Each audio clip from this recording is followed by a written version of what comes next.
ఇటీవలి కాలంలో తరచుగా జ్వరాలతో పేషెంట్లు ఎక్కువ రావడం జరుగుతున్నది ఆసుపత్రికి. వీటికి కారణాలు ఇటీవల 2-3 నెలల నుంచి చూసుకుంటే వాతావరణ మార్పులు, అంటే వర్షాలు పడడము, గాలులు ఎక్కువగా ఉండడము, వాతావరణం చల్లబడము, దుమ్ముధూళి ఎక్కువగా పెరిగిపోవడం, ఇవన్నీ కూడా కారణాలుగా తీసుకోవాల్సి వస్తుంది. అంటే మనుషులు రోగగ్రస్తులు ఎక్కువ కావడానికి. ఈ జ్వరంతో వచ్చే వాళ్ళు మేము చూస్తున్నాం ఎక్కువగా 2 రకాలుగా వస్తున్నారు. ఈ జ్వరంతో రావడం, కొంతమంది జ్వరము మరియు జలుబు, దగ్గు, అతి తక్కువ మంది ఆయాసంతో వస్తున్నారు. ఈ వచ్చే వాళ్ళు కూడా ఎక్కువగా ఏజ్ పైబడిన వాళ్ళు, అంటే 60+, 60 సంవత్సరాల పైబడిన వాళ్ళు ఎక్కువగా ఈ జలుబు, దగ్గు, జ్వరాలతో వస్తున్నారు. పరీక్ష చేయగా వాళ్ళు చూసిన తర్వాత కూడా ఎక్కువ మందికి వైరల్ ఫీవర్స్ ఉన్నట్టుగానే అనిపిస్తుంది మాకు. ముఖ్యంగా ఈ దుమ్ము తొలగిపోవడము, లేదా ఆల్రెడీ వీళ్ళకు స్మోకింగ్ హ్యాబిట్స్ ఉండడము, లేదా షుగర్ కంట్రోల్ లేకపోవడం వల్ల తరచుగా జబ్బు బారిన పడుతున్నారు. ప్లస్ స్మోకింగ్ కారణాల వల్ల ఊపిరితిత్తుల సమస్యలు ఇవన్నీ ఎక్కువ అవుతున్నాయి. ఇంకా కొంతమంది దోమ కాటు వల్ల, ముఖ్యంగా డెంగ్యూ కావచ్చు, చికెన్ న్యూనియా కావచ్చు, దోమలు కుట్టడం వల్ల ఇవన్నీ వైరస్లు వీటితో వస్తున్నాయి.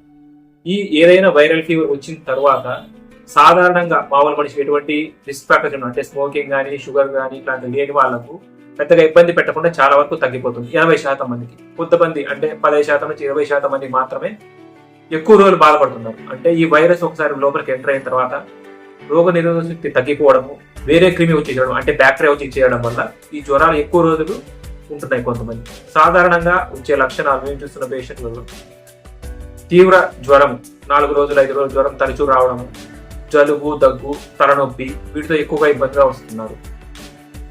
కొంతమంది మాత్రమే వారం రోజులు దాటిన తర్వాత కూడా జ్వరాలు అట్లే ఉన్నాయి. ఇందాక నేను చెప్పినట్టుగా ఈ వైరల్ ఫీవర్స్ తో పాటు ఎక్స్ట్రా బ్యాక్టీరియా అనేది శరీరంలో చేరడం వల్ల జ్వరం ఎక్కువ రోజులు ఉండడం జరుగుతుంది. జ్వరము వచ్చే లక్షణాలు ఎట్లా ఉంటాయంటే ఇందాక చెప్పినట్టు తీవ్రమైన జ్వరం 101 డిగ్రీ ఫారెన్హీట్, 102 డిగ్రీ ఫారెన్హీట్లు రావడము, 3 రోజులు కూడా తగ్గిపోవడం, కొంతమందికి 5 రోజులు కూడా వస్తూ ఉంటుంది. అంతేకాకుండా తీవ్రమైన ఒళ్ళు నొప్పులు, కండరాల నొప్పులు కావచ్చు, కీళ్ళ నొప్పులు కావచ్చు, వీటితో ఇబ్బంది వస్తుంటుంది. అంతేకాకుండా తలపోటు, ఇది వరకు రానటువంటి తలపోటు రావడము, అంతేకాకుండా ముఖంలో కూడా నొప్పి, వాయిస్ చేంజ్ కావడము, తలంతా దిమ్ముగా ఉండడము, ఇటువంటి లక్షణాలు కూడా వస్తుంటాయి.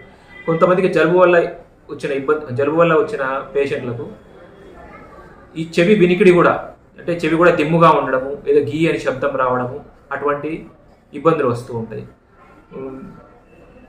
ఇటువంటివి ఉన్నప్పుడు వీలైనంత వరకు త్వరగా డాక్టర్ని కన్సల్ట్ అవ్వడము, సంబంధిత పరీక్షలు చేసుకోవడం, ట్రీట్మెంట్ తీసుకోవాల్సింది వస్తుంది. ఇంకోటి, కొన్ని పరీక్షలు చేసినప్పటికీ వైరల్ పరీక్షల్లో అన్నిటికీ మనకు డెంగ్యూ కానీ బయటపడకపోవచ్చు. అయినప్పటికీ వాటికి అన్నిటికీ వైరల్ ఫీవర్స్గా ట్రీట్మెంట్ తీసుకోవాల్సింది ఉంటుంది.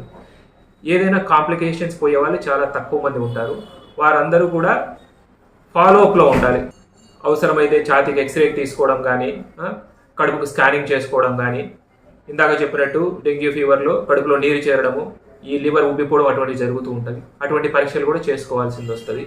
అవసరమైన వాళ్ళకు మాత్రమే ఇన్పేషెంట్గా పెట్టి ట్రీట్మెంట్ తీసుకోవాల్సింది వస్తుంది. ఏదైనా సరే 3-4 రోజులు జ్వరం వచ్చిన తర్వాత మనిషి నీరసపడిపోవడము, మాట్లాడే శక్తి తగ్గిపోవడం కానీ, రక్తం కారే గుణం ఉండడం కానీ, ఇట్లాంటివి ఉండడం కానీ, కళ్ళు పచ్చగా అవుతూ ఉంటే వెంటనే డాక్టర్ని కన్సల్ట్ అయితే మంచిది. తగిన పరీక్షలు చేసి దానికి తగ్గట్టు ట్రీట్మెంట్ చేయగలుగుతాం. ఇంట్లో వాళ్ళు ఏదైనా జలుబు వచ్చినప్పుడు ఇంట్లో మిగతా వాళ్ళకు కూడా ఇవి వచ్చే అవకాశాలు ఉంటాయి. కాబట్టి ఈ జలుబు, దగ్గు అనేవి గాలి ద్వారా వ్యాప్తి చెందుతాయి. అంటే వాళ్ళు దగ్గినప్పుడు కానీ, తుమ్మినప్పుడు కానీ, బయటికి వదిలిన సన్నటి ఎంగిలి ద్వారా ప్లస్ గాలిలో వ్యాప్తి చెందుతూ ఉంటాయి మిగతా కుటుంబ సభ్యులు కూడా. వీటిని అవాయిడ్ చేయడానికి, అంటే రాకుండా చూసుకోవడానికి మరీ మనిషి దగ్గరగా ఉండకపోవడము, ప్లస్ ఏదైనా మాట్లాడుతున్నప్పుడు చేయి అడ్డం పెట్టుకోవడము, తుమ్ముతున్నప్పుడు చేయి అడ్డం పెట్టుకోవడము, అటువంటివి చేయవలసి ఉంటుంది. అంతేకాకుండా సోషల్ డిస్టెన్సింగ్ అంటాం, ఇంతకుముందు పాటించినట్టుగా. జలుబు దగ్గు ఉన్న వాళ్ళు, ముఖ్యంగా ముసలి వాళ్ళకు కొంచెం దూరంగా ఉంటే యంగ్స్టర్స్ ఈ జలుబు దగ్గుతూ ఉన్నప్పుడు ఈ ముసలి వాళ్ళకు త్వరగా రాకుండా కొద్ది వరకు ప్రివెంట్ చేసే అవకాశాలు ఉంటాయి. ఈ జాగ్రత్తలు ఇంట్లో తీసుకుంటే బెటర్ అవుతుంది ఈ శ్వాసకోశకు సంబంధించినంత వరకు. ఈ జనరల్ మెడిసిన్ అంటే ఈ జ్వరం కావచ్చు, షుగర్, బీపీ, థైరాయిడ్వి, మిగతా రక్తహీనత, కామెర్లు, రకరకాల జబ్బులకు కూడా జనరల్ మెడిసిన్ వైద్య సేవలు అందుబాటులో ఉన్నాయి. కాబట్టి వాటి సేవలను వినియోగించుకోవాలని కోరుతున్నాము.